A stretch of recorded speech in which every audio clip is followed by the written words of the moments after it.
Little Gidding.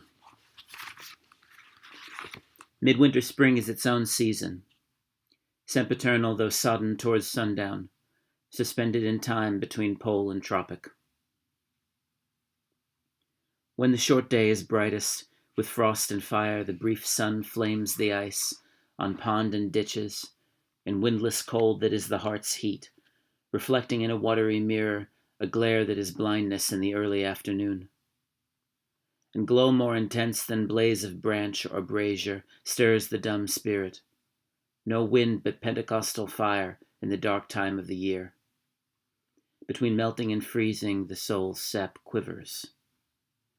There is no earth smell, or smell of living thing. This is the springtime, but not in time's covenant. Now the hedgerow is blanched for an hour with transitory blossom of snow, a bloom more sudden than that of summer, neither budding nor fading, not in the scheme of generation. Where is the summer, the unimaginable zero summer? If you came this way, taking the route you would be likely to take, from the place you would be likely to come from, if you came this way in Maytime, you would find the hedges white again, in May, with voluptuous sweetness. It would be the same at the end of the journey, if you came at night like a broken king. If you came by day not knowing what you came for, it would be the same when you leave the rough road and turn behind the pigsty to the dull facade and the tombstone. And what you thought you came for is only a shell, a husk of meaning from which the purpose breaks only when it is fulfilled, if at all. Either you had no purpose, or the purpose is beyond the end you figured, and is altered in fulfillment. There are other places which also are the world's end, some at the sea jaws, or over a dark lake in a desert or a city. But this is the nearest, in place and time, now and in England. If you came this way, taking any route, starting from anywhere, at any time or at any season, it would always be the same. You would have to put off sense and notion. You are not here to verify, instruct yourself, or inform curiosity, or carry report. You are here to kneel where prayer has been valid. And prayer is more than an order of words, the conscious occupation of the praying mind with the sound of the voice praying. And what the dead had no speech for when living, they can tell you, being dead. The communication of the dead is tongued with fire beyond the language of the living. Here, the intersection of the timeless moment is England and nowhere. Never and always.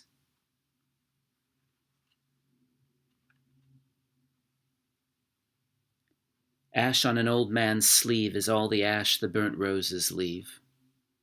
Dust in the air suspended marks the place where a story ended. Dust inbreathed was a house, the wall, the wainscot, and the mouse. The death of hope and despair. This is the death of air. There are flood and drought over the eyes and in the mouth, dead water and dead sand, contending for the upper hand. The parched, eviscerate soil gapes at the vanity of toil, laughs without mirth. This is the death of earth. Water and fire succeed, the town, the pasture, and the weed. Water and fire deride the sacrifice that we denied. Water and fire shall rot the marred foundations we forgot of sanctuary and choir.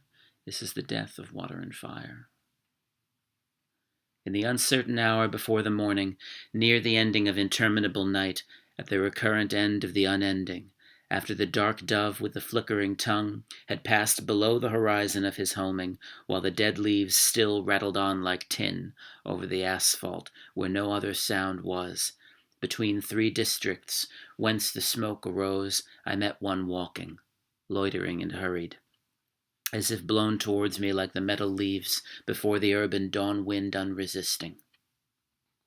And as I fixed upon the downturned face, that pointed scrutiny with which we challenged the first met stranger in the waning dusk, I caught the sudden look of some dead master whom I had known, forgotten, half recalled, both one and many, and the brown baked features, the eyes of a familiar compound ghost, both intimate and unidentifiable.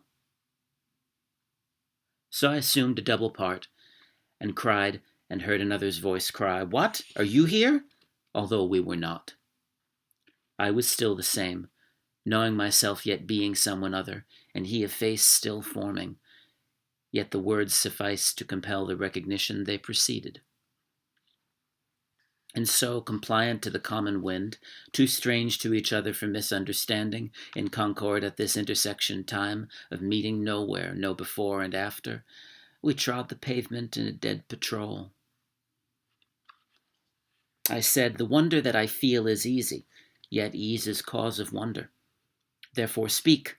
I may not comprehend, may not remember." And he, "I am not eager to rehearse my thought and theory which you have forgotten. These things have served their purpose, let them be. So with your own, and pray they be forgiven by others, as I pray you to forgive both bad and good. Last season's fruit is eaten, and the full-fed beast shall kick the empty pail. For last year's words belong to last year's language, and next year's words await another voice. But as the passage now presents no hindrance to the spirit unappeased and peregrine, between two worlds become much like each other, so I find words I never thought to speak in streets I never thought I should revisit when I left my body on a distant shore. Since our concern was speech, and speech impelled us to purify the dialect of the tribe, and urge the mind to aftersight and foresight, let me disclose the gifts reserved for age, to set a crown upon your lifetime's effort. First, the cold friction of expiring sense, without enchantment, offering no promise but bitter tastelessness of shadow fruit, as body and soul begin to fall asunder. Second, the conscious impotence of rage at human folly, and the laceration of laughter at what ceases to amuse. And last, the rending pain of reenactment of all that you have done and been, the shame of motives late revealed, and the awareness of things ill done and done to others' harm, which once you took for exercise of virtue. Then fool's approval stings, and honor stains. From wrong to wrong the exasperated spirit proceeds, unless restored by that refining fire where you must move in measure like a dancer. The day was breaking. In the disfigured street he left me, with a kind of valediction, and faded on the blowing of the horn.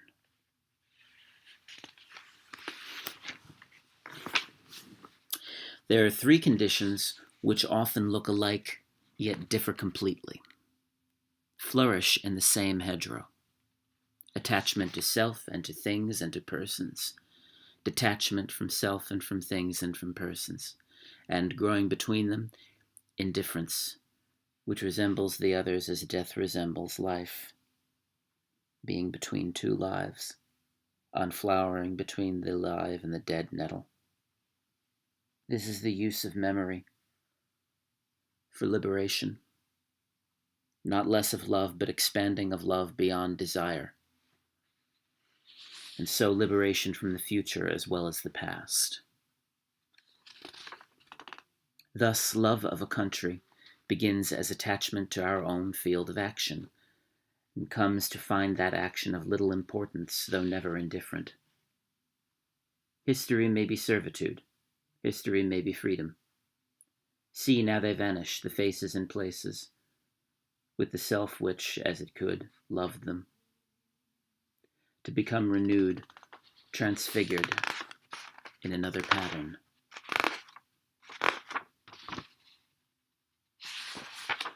Sin is behovely, but all shall be well, and all manner of things shall be well. If I think again of this place, and of people not wholly commendable, of no immediate kin or kindness, but some of peculiar genius, all touched by a common genius, united in the strife which divided them.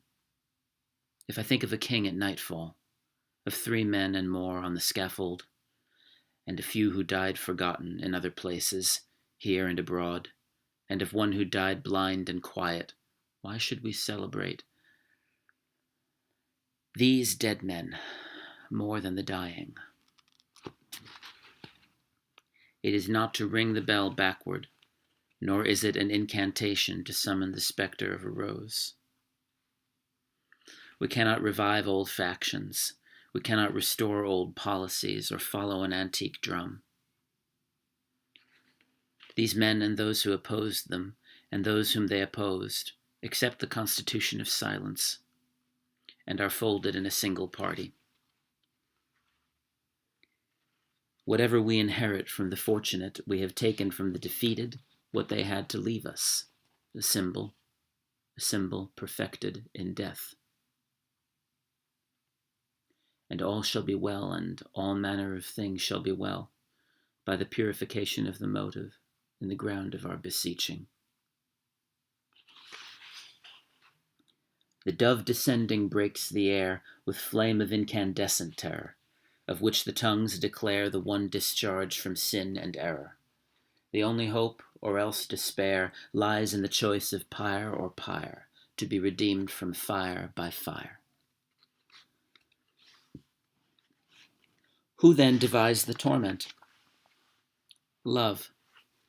Love is the unfamiliar name behind the hands that wove the intolerable shirt of flame which human power cannot remove.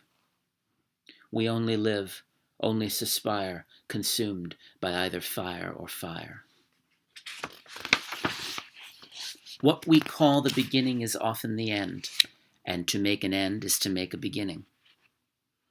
The end is where we start from, and every phrase and sentence that is right, where every word is at home, taking its place to support the others, the word neither diffident nor ostentatious. An easy commerce of the old and the new, the common word exact without vulgarity, the formal word precise but not pedantic, the complete consort dancing together. Every phrase and every sentence is an end and a beginning. Every poem an epitaph. And any action is a step to the block, to the fire, down the sea's throat, or to an illegible stone. And that is where we start. We die with the dying. See, they depart, and we go with them. We are born with the dead. See, they return, and bring us with them. The moment of the rose and the moment of the yew tree are of equal duration. A people without history is not redeemed from time, for history is a pattern of timeless moments. So while the light fails on a winter's afternoon in a secluded chapel, history is now in England.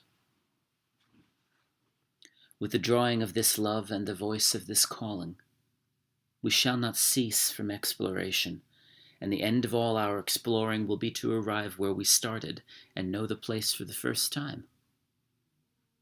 Through the unknown remembered gate, when the last of earth left to discover is that which was the beginning. At the source of the longest river, the voice of the hidden waterfall, and the children in the apple tree, not known because not looked for, but heard, half heard in the stillness between 2 waves of the sea.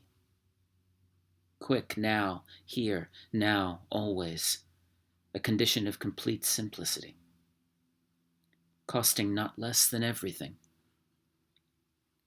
And all shall be well, and all manner of things shall be well, when the tongues of flame are infolded into the crowned knot of fire, and the fire and the rose are one.